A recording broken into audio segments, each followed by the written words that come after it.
Hello, we're at Lillishall. I'm Phil Quirk. I'm with Anna and also with Gary. Anna's just finished her practitioner course this week, and Gary did his a couple of months ago. But both of these amazing guys have come through the Checkpoint Scholarship. So before I talk about the scholarship, it'd be great just to learn a little bit more about Checkpoint. So yeah, I'm Gary. I work in Peterlee Police Station. I work for Durham Constabulary in the programme Checkpoint, where we help criminals. Instead of giving people a criminal record, we find what needs they have. Not everyone's a criminal. Some people, they go shoplifting for a sandwich because maybe they're homeless, or Durham Constabulary sorting out people's needs and getting to the root cause of why they're committing crime. And when you say sorting out the needs, what kind of things do they do at Checkpoint to help people, as opposed to like the traditional approach? Where before they used to go into custody and get charged, get sent to court, get a fine what they couldn't afford to pay, so they'd be out committing crime the next day. The police have realised that approach isn't working anymore. So yeah.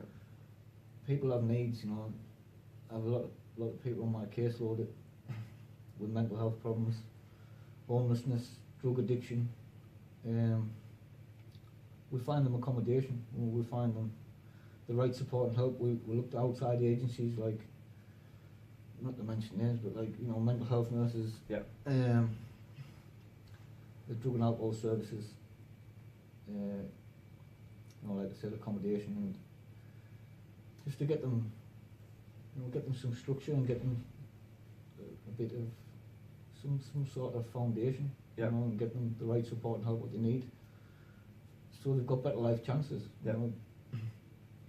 And I think the without going into the specific numbers, the Checkpoint is unbelievably successful, isn't it? It's prevented hundreds and hundreds and hundreds of young people in the Durham area from getting a criminal record, but also not just that, they don't re-offend, which is they gives them an opportunity for life. They're on a contract for 4 months, but it doesn't end there. They still got that support and help in place. They still got they've got the accommodation, they've got the support and help of drug and alcohol services and stuff. It's only based in County Durham at the minute. Okay. But a lot of police from all over the country are wanting something like Checkpoint, if not, Checkpoint. I was speaking to cops from America as well. They were really interested in the approach of Checkpoint, and I wanted to take it over to America. Yeah. Which is brilliant, isn't it? It's really fantastic. So the connection that we've got at HPP with Checkpoint is that we've got a scholarship which is brilliantly funded by a businessman in London who wants to remain anonymous because he believes that the true sense of charity is not to have publicity to go with it, which is very, very admirable. Now both Gary and Anna have come through the Checkpoint Scholarship, which is an opportunity to come and do their NLP practitioner course here at Lillishall, and then have all of the funding needed, so they would get the opportunity that perhaps you wouldn't get otherwise. Mm-hmm. So Anna, you've just finished your course. Yeah. Have you found it? Amazing. Yeah, I really loved it. I've learned so much more than I thought I would. Okay. I've learned just general life skills that came out wrong, like techniques that I can help in my own life. Okay. Which is helpful. There were a lot of stuff that in my past that's put barriers. So. And then the techniques that I've learned for clients as well, and sponsees and things like that, and that I think will really, really help. It's just helped us get a lot of perspective on life, I think, and it's helped us be able to turn the negatives into positives. Yeah. Definite life skills. And obviously through this Checkpoint Scholarship, you come here, you learn with South Andy and the other trainers, and then go back to Checkpoint. Or because you were the different agency, is that right? Yeah. And so was it you do, Anna, with your agency? I'm with Lifeline, so it's drug and alcohol misuse. Right. We try and get people to engage in service, to get on a prescription or whatever intervention they need, engage, and then try to get them back out whenever they're ready.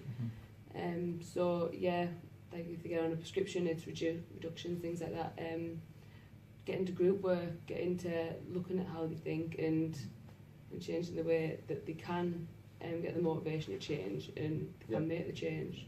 Try to get them a new mindset. And I said their Lifeline, that's one of the agencies what Checkpoint uses to get drugs and alcohol. So if we have drug addicts, alcoholics, we'll refer them into Lifeline services to get the right support and help for them. Yeah. So it's wonderful. It's all sort of different agencies really working and communicating together to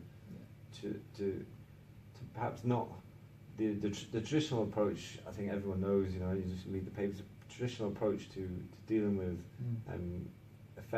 young offenders and drug and alcohol misuse has not worked. And you know, I'm certainly no expert in it, but certainly the work that you guys do is phenomenal. And it's great that, you know, we've got this Checkpoint scholarship. You come down here, we can teach you some stuff about what we do with coaching, and hopefully then you can go back and help others, which is effectively what we're all about, the power of we. So if you was to sort of summarise for future people that are coming on the Checkpoint scholarship, how would you summarise your experience? Either of you, you know, you've both been through the process now. Just grasp it. Grasp it, every last little bit you get. I can't put it into words. I think it's like recovery, you know. Checkpoints, it's not there for people who need it. It's like recovery, it's not for people who need it. It's for them who want it, because you've got to want it to make any change in your life. You've got to want to do it. The change comes from the individual himself. Right. You know, we can put things in place for that person to change. What he does with his time, with his effort, is entirely. When I went through the rehab myself, I grasped it with both hands. I had no choice. You know, it was either life or death for me. You know, so. I grabbed it with both hands, and I took every suggestion, and it got me where I'm at today. So not everybody makes it, but that's not because I think everybody who would put 100% into it would make it. You know, but change is hard. You know, a lot of people like to just take the easy option and stay the same. You know, it's easy just to keep doing what you're doing. It's not better to keep doing what you're doing, but a lot of people are just used to being in that mindset, and after doing and being in that mindset for so many years, change is hard for them. It's a long process. It's not an overnight fix. You know, some people have been like drug addicts for 20 years.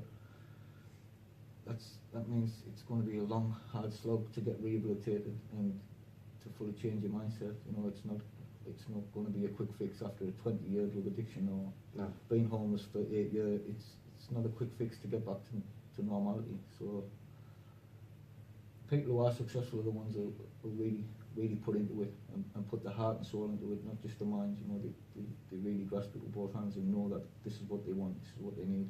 And they'll put anything and everything into it. So and it's worth for those. It's worth all the effort that goes in just to, you know, both your stories and Davey, who came down on the last course, is you know, is great, because you both know that you've had a massively positive effect on all the other people on the course that listen to your stories and the work you do now. You know, it's one thing listening to your stories of the past, but I think it's more important to talk about what you're doing now and the things that you're doing now.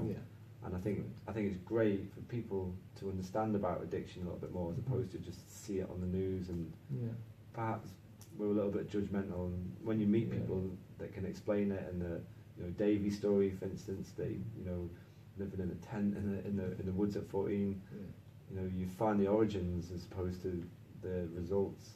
When you understand that, it's great. But it's been great having you both on the course, and it's going to be great having more people down from Checkpoint. I'd like to say a massive thank you to the anonymous donor who makes this happen. Thank you very much. Thank you. And brilliant. Thank you very much. Whoa.